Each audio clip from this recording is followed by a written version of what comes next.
What's going on, YouTube? Welcome back to the channel. Today we're going to do a one-year review on my Project Gamma front mount intakes on my BMW M4. That's right, we're going to get into the good, the bad, and the downright ugly of running front mount intakes on your BMW M3 or M4 or even M2 for a whole year. And make sure you watch to the end for my final verdicts. Now let's get right into it. Getting right into the good stuff. The first good thing about these Project Gamma front mount intakes is how good they look. It adds so much bling to the engine bay. I opted for the bright red. They have other colors you could get as well. You could also change the color of the filter. I also opted for the red. And trust me, they were red when they were brand new. It's just been a year of daily driving them. So the first good thing is how good they look. It really adds a lot of personality, a lot of bling to the car, especially behind the grills here. You just know it's not a stock M4. Another good thing about the Project Gamma front mount intakes is how much space you get once you remove your stock air boxes and install the Project Gamma front mount intakes, these silicone intake tubes. You see how much space I have here? This used to be where the stock air box would sit at.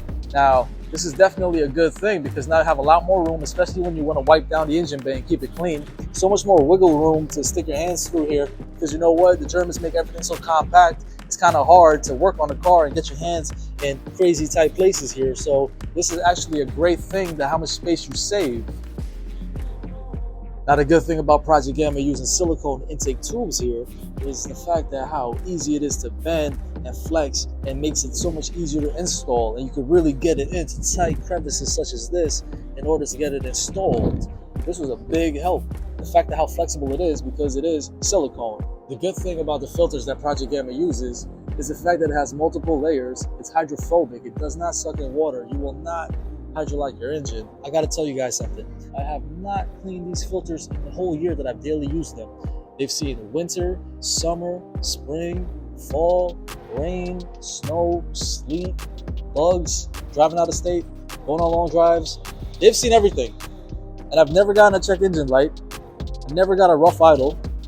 So they use high quality filters. Another good thing about these front mount intakes from Project Gamma is the fact that they're the loudest intakes on the market. They're gonna pull in cold air every time from the front. And you know, of course, I'm gonna have to get you guys some sound clips.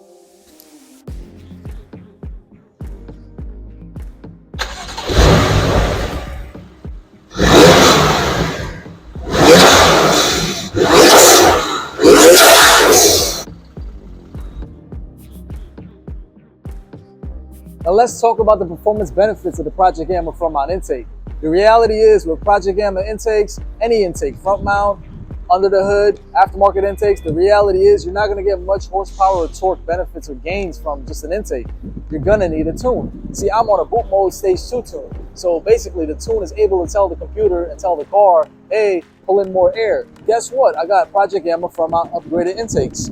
So it's better at pulling in the air. It pulls in more air and it's able to make more power with it, but it's not a game-changing amount of power. Ideally, you're gonna get a more fun driving experience, but you wouldn't necessarily get a million horsepower from just intakes. By a better driving experience, of course, I mean you're gonna get better turbo noises, better intake air induction noises. You're gonna get better whoosh sounds from the driver's seat.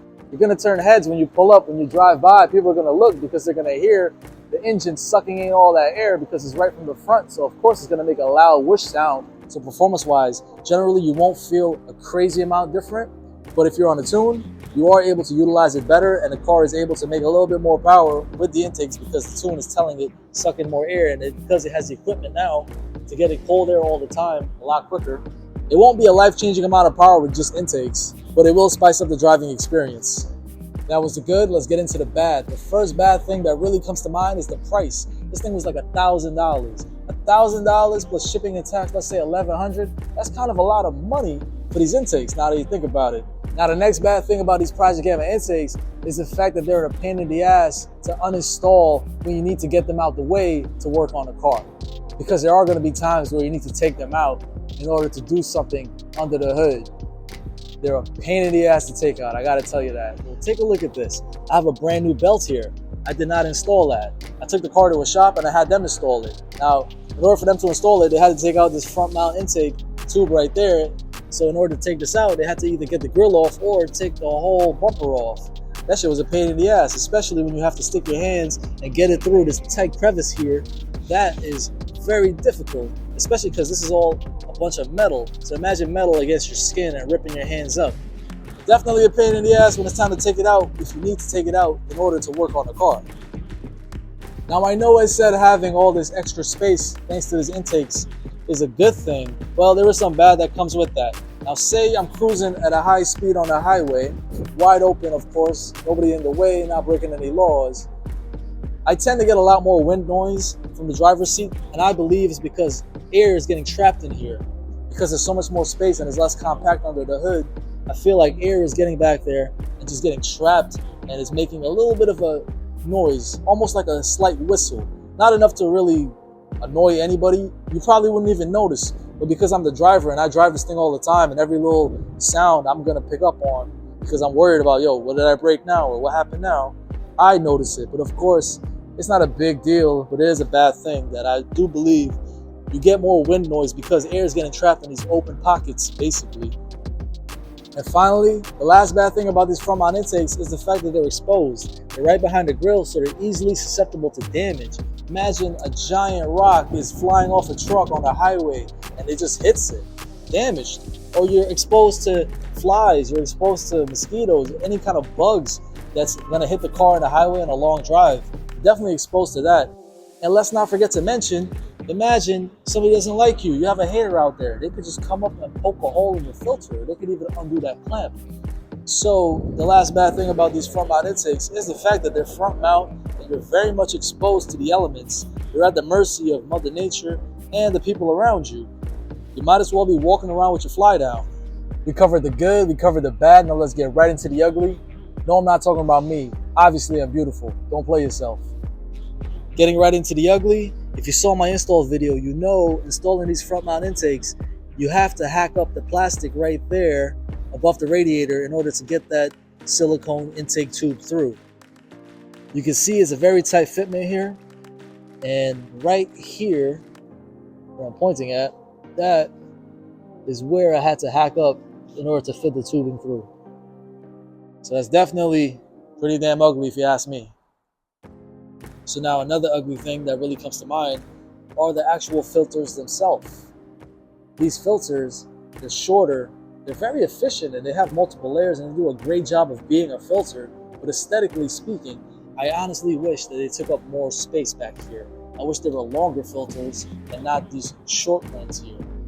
So to me, it is kind of ugly because I do see other front mount intakes on other cars and they look really great because they fill up the whole area behind the grill. So that is one ugly thing right there. And finally, the last ugly thing I can point out is the fact that I was not able to get these intakes lined up symmetrically behind the grill. That might have been a user error, but that was the last ugly thing I could really point out. It's pretty hard to get them symmetrically lined up. This is as good as I got it. I'm happy with it, but it could have been better. So what's my final verdict on the Project Gamma front mount intakes? Well, I gotta say, I'm very impressed. I had them a whole year. I never cleaned them. I never changed the filters, and you're supposed to do those things. I didn't do them, and they held up great regardless. I never had a check engine light. I never had a rough idle. It's just been smooth sailing. And it really spices up your daily driving with the intake noises, the induction noises, the whoosh sounds. You know, you hear it from the driver's seat and people hear you when you pull up. If you're on the fence about front mount intakes, I highly recommend the Project Gamma front mount intakes. They're durable, they hold up, and they sound amazing. If you guys made it this far into the video, make sure you like it and hit subscribe. Comment down below, let me know what you think. And of course, I'm gonna see you guys in the next video.